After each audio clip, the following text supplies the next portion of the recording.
Ya, sama. Konsepnya sama seperti tadi yang dicontohkan kalau tadi jual beli rumah. Cuma ini objeknya adalah kendaraan. Jadi kalau konsepnya adalah jual beli, maka kaidahnya disebut dengan murobahat tadi.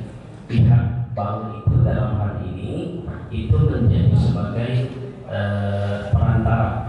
Dia beli dari pabrik dengan cara cash, lalu kemudian dijual kepada kita dengan cara kredit. Jadi kita beli kredit, dan itu boleh.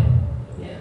Sama seperti misalkan kita punya toko, kita beli secara global banyak satu lusin harganya 10.000, terus kita jual eceran dengan harga 12.000. Nah itu juga sama murabahah, itu boleh. Cuma bedanya kalau yang toko tadi itu cash, kalau yang kredit itu karena dicicil dalam waktu yang ada temponya, maka kompensasi dari waktu yang lama itu diganti dengan harga yang sedikit lebih tinggi. Nah itu boleh. Tinggal kita yang kemudian nanti sebagai nasabah, kita ingin bermain dengan siapa. Kalau kita bermain dengan leasing yang konvensional, biasanya leasing itu nantinya akan bekerja sama dengan beberapa pihak. Dealer, kita datang ke satu dealer. Dealer itu biasanya dia hanya sebagai etalase penjualan. Mikir. Nanti membeli pendanaannya tidak ada dealer.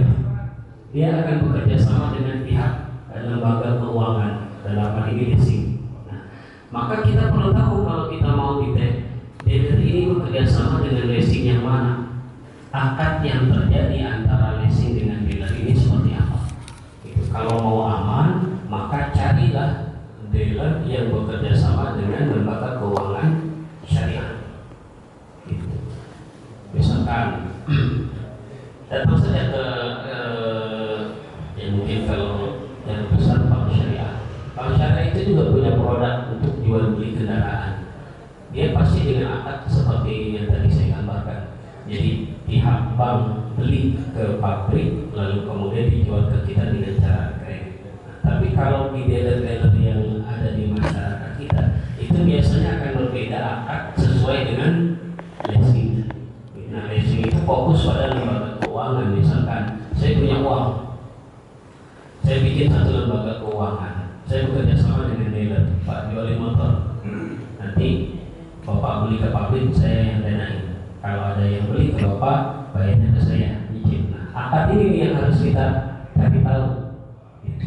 Ya, jadi kalau dia punya, misalkan ada label syariah, biasanya pasti seperti yang tadi saya gambarkan, ya kredit itu. Karena lembaga syariah itu diawasi. Ada namanya DPS, Dewan Pengawas Syariah. Itu kalau dia sudah melabelkan diri sebagai lembaga syariah tapi akadnya tidak sesuai, maka akan ada sanksinya. Tapi kalau lembaganya konvensional, ya bebas dia mau melakukan apapun. Ya. Yang berbeda itu kalau dalam akad bukan jual beli. Contoh, saya punya usaha peternakan hewan kurban. Saya butuh modal untuk menjalankan usaha. Nah, ini kan tidak jual beli. Saya datang ke lembaga syariah, Pak, saya butuh modal nih, kira-kira ada nggak produk dari lembaga Bapak yang kemudian bisa memberikan dana kepada kami? Ya. Nah, bisa Pak, apa namanya? Misalkan namanya mudharabah. Mudharabah itu posisi lembaga ini dia tidak menjual barang, tapi sebagai investor di tempat kita. Jadi kita butuh berapa? Kita butuh duit 100 juta. Ya sudah Pak, ini kami berikan 100 juta, tapi dengan kami memberikan 100 juta, maka kami bagian dari Bapak. Nanti begitu Bapak dapat keuntungan, ada persentase buat kami.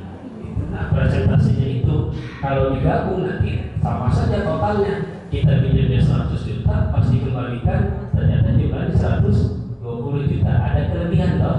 Tapi status 20 jutanya ini itu bukan riba, karena ini akadnya adalah akad mudharabah. Nah, itu yang dipelajari oleh para ulama kita, pakar-pakar ekonomi Islam. Mereka memahami skema-skema akad dalam Islam itu, lalu diterapkan pada produk-produk yang diterapkan di tengah masyarakat. Gitu. Jadi kalau misalkan tadi jual beli kendaraan, menurut saya kalau kita belum, maksudnya baru mau, ya, cari lembaga yang punya sistem keuangan syariah. Gitu. Kalau mau aman, beli cash saja. Nah, itu lebih aman. Kumpulin dulu uangnya, begitu udah jadi, itu lebih aman. Ya. Atau cari pihak ketiga yang bukan lembaga. Ya. Saya sering dengan teman-teman itu, kalau nilainya bisa kita talangin, ya, saya suka bilang begitu.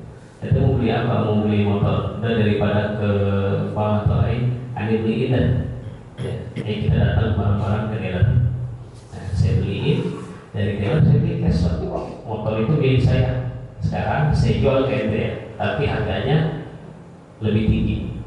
Gitu. Cuma harga lebih tinggi ini akan lebih rendah daripada ente ngambil ke dealer. Jadi saya dapat selisih keuntungan di situ. Nah, tentu dengan kesepakatan, setelah sepakat berapa harganya, dicicil dalam waktu berapa lama, kita bikin hitam di atas putih. Nah, itu boleh. Jadi saya berperan seperti seolah-olah saya itu bank, gitu. Pihak yang menjadi wasilah antara konsumen dengan itu boleh. Begitu. Allahu a'lam bishawab. Ada yang lain? Ibu di belakang. Waduh, nambah Haris. Kalau untuk margin masalah keuntungan itu nanti akan disesuaikan dengan kondisi lembaga itu. Ya, sama seperti kita punya usaha, untung rugi itu kan akan disesuaikan dengan cost yang kita keluarkan. Ya. Tidak ada ketentuan maksimal dalam syariat harus sekian, tidak ada. Nah, itu akan kembali ke lembaga. Bisa jadi sesama lembaga syariah, maksudnya yang satu bendera di wilayah tertentu dengan di wilayah lain itu berbeda. Misalkan di wilayah yang agak pedalaman, nah itu biasanya jatuhnya lebih mahal. Kenapa? Karena kos untuk distribusi dari pusat ke daerah itu kan membutuhkan biaya yang lebih.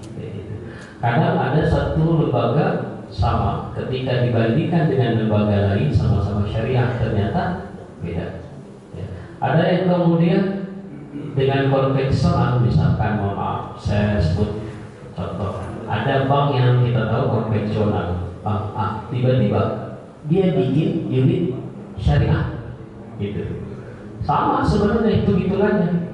Jadi kalau kita hitung, kita bandingkan